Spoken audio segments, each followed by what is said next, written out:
Ohayo gozaimasu, konnichiwa, and konbanwa kung anong oras man kayo nanonood.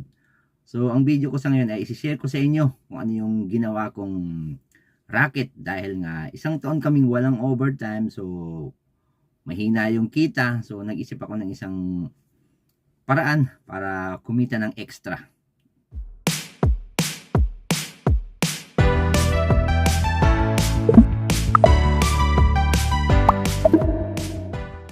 Pero bago natin simulan, yung pinaka main topic natin ay, kung hindi pa po kayo nakasubscribe, click nyo na yung subscribe button dyan, and then mag-like din po kayo sa video na ito. Okay guys, ako nga pala si Leo, isang OFW dito sa Japan. Matagal-tagal na rin dito sa Japan pero hindi pa rin yung mayaman. Okay, so yun na nga, dahil nga nung last year, so whole year talaga, mula January hanggang December, wala akong naging OT. So, naging hima yung company namin. So, isang taong walang overtime. And then, so sa panahon na yon, nag-isip ako ng paraan kung paano kumita ng extra. Kumbaga, sideline or side hustle. So, isi-share ko sa inyo. So, nag-open ako ng account sa Mercari. At doon ako nakaisip na magbenta ng mga kung ano-anong mga bagay na pwede kong mabenta sa Mercari. Yung mga lumang gamit na hindi ko na nagagamit. Yung mga gamit namin na pinaglumaan na pwede pa namang magamit ng ibang tao. So, kaya ako gumawa ng account sa Mercari. So, kung wala pa kayong Mercari account, so, mayroon akong ilalagay na link sa baba. So, pakiclick na lang yung link na yon, and then mayroon doon code para ma-avail natin yung mga promo. Kasi minsan, mayroong promo na makakatanggap tayo ng 500 pareho. Halimbawa, click mo yung link ko, makakatanggap tayo ng pareho na tig 500 yen or points. And then, minsan naman, 1,000 points or 100 or 1,000 worth na yen doon sa ating matatanggap pareho kapag ginamit nyo yung link ko. Okay, so yun na nga. So, click nyo na lang sa baba yung link. And then, patuloy tayo. So, yun na nga, yung mga second hand na pwede pang mapakinabangan, tinanay kong ibenta doon sa Mercari.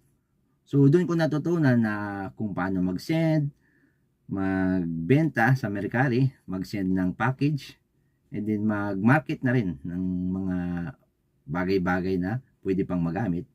And then naisip ko na depende pala sa laki ng package. So mayroong shipping fee, and then depende rin sa presyo ng ibebenta mo kasi mayroong porsyento yung Mercari. So kung malaki yung price or mahal yung ibebenta mo, so medyo malaki rin yung makukuha ng Mercari. And then kung malaki naman yung bagay na ibebenta mo, halimbawa medyo bulky, so mas mahal din naman yung shipping. Kasi nakadepende sa size yung shipping. So, doon ko natutunan na nakadepende sa bulky or size ng package yung ating shipping fee. So, nag-isip ako ng isang paraan na kung saan nag-develop ako ng isang produkto na kung saan ay maliit lang. So, maliit siya. And then, maliit din yung shipping fee. So, maliit lang siya. Isang envelope lang siya. Kasya sa isang envelope. And then, yun na nga, maliit yung shipping fee ko kasi nag-develop ako ng mga flashcards and then booklet na pwede nating magamit. So, ang dinevelop ko na produkto na pwede kong ibenta sa Mercari, naisip ko ay tulad ng JLPT flashcards, kanji flashcards, vocabulary flashcards, at iba pang mga flashcards na magagamit sa Japanese language learning. So, yun na nga, flashcards, and then meron din ako mga booklet, writing practice booklet na ginawa, dinevelop, and then yun yung tinatry kong ibenta sa Mercari. Meron din namang mga bumibili, and then yun, kasi nakita ko dun sa Mercari, maraming nagbebenta ng mga flashcards, so yun yung ginawa ko, ginaya ko rin sila. So, nag-develop din ako ng mga flashcards, so yun na nga, meron akong binibintang mga flashcards, DLPT, N5, N4, N3, so N2. N1 wala pa akong nade-develop na flashcard para sa N1 kanji. So, N5 to N2 pa lang. And then, nag-develop din ako ng isang booklet para sa driving kasi nakita ko sa Mercari or dito sa Japan, kukunti lang yung mga reviewer ng Japanese driving. So, maraming gustong matuto ng mga foreigner na matutong mag-drive dito sa Japan, mag-aral, need makapasa sa license exam para sa driving. Pero mahirap talaga kasi Japanese nga. So, ang ginawa ko ay nag-develop ako ng Japanese or English language, pure na English language na question and answer. So kinumpile ko yung mga questions na alam ko, na na-research ko at nakita ko sa libro na lumalabas sa exam. So kinumpile ko yon at gumawa ako ng reviewer. So yun yung binibenta ko ngayon. So tulad ngayon, mayroon akong mga pa-order. So ayan, ito siya. So mayroon siyang ito. 3 Japanese driving ito. Ito mayroon pa akong ginagawa ito. Booklet, hindi pa siya tapos. So na-print ko na siya pero hindi ko pa nagagawa ng booklet. So ayan, na-print ko na siya. Ito yung medyo best seller ko sa Mercari, Japan Driving License Test Reviewer Booklet for Practice Test. So ayan siya. Ito yung ginawa kong cover ng reviewer. And then meron tayong may umorder na 3 piraso ng reviewer. So ayan, 3 pirasong reviewer. 3 yan. And then mayroon ding booklet para sa GLPT N3 Kanji. GLPT N3 Kanji. So may booklet tayo.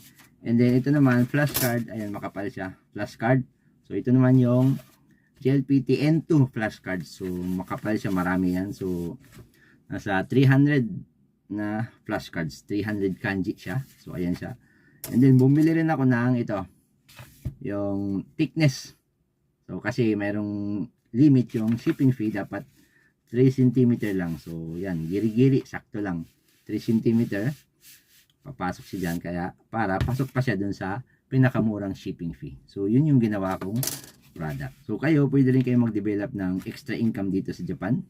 So magbenta online. So ayan, pwede tayo makapagbenta online kasi ang hirap sa Japan pag wala kang overtime. So sakto lang yung sahod natin kapag walang overtime.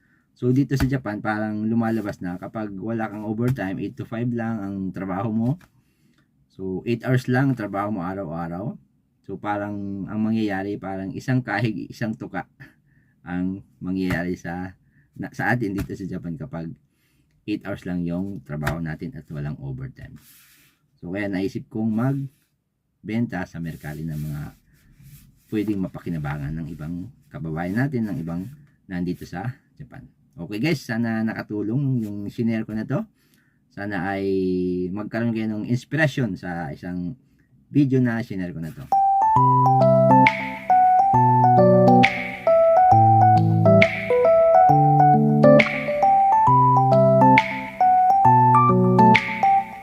Okay guys, kung hindi pa po kayo nakasubscribe, click nyo na yung subscribe button sa baba. Mag-like din po kayo at huwag nyo kalimutang i-share ito sa mga kakilala nyo. Okay guys, hanggang sa muli. Thank you for watching. Bye bye.